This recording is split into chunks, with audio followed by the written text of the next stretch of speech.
trong vang và chớ mà nên nằm từ nghịch nhung qua nào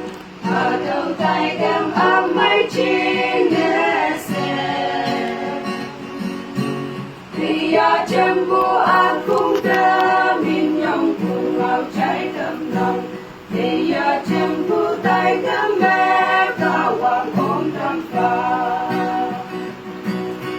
cả hoàng chú đây cũng trong hàng thế ya xa lấp vang lấp mấy cái miệng của Christian thứ mà nó saya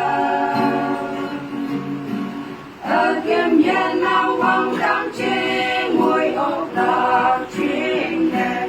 ở dân thì bao ta sẽ phá lệ phá ở yong hà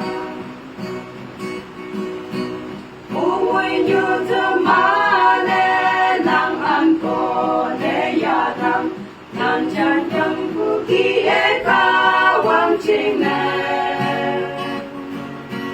ca quang nào mẹ trong tâm đáp nắng đi hà lan cơ man cơ nhà hà mẹ mong nắng của phai mong trong mẹ yong hà ca quang chú đây con trong hàng thế ya xa lấp vang lấp vậy cái miệng của Christian chẳng mà nó saya ở kim nhà nông băng tam chiên ngồi ôm đỏ chiên đề ở dân thì bác á sẽ phá nè phá ở yong hà mong bên lâu liên nghe sao xa nè bay thủ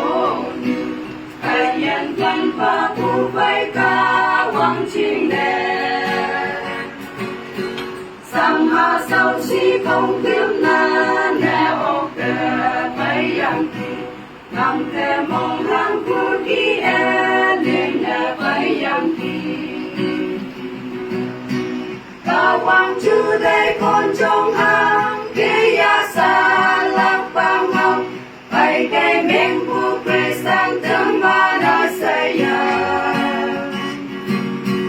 ở kim dân nông vang tam chiên ngồi ốc lạc chiên ở dân thì bác á say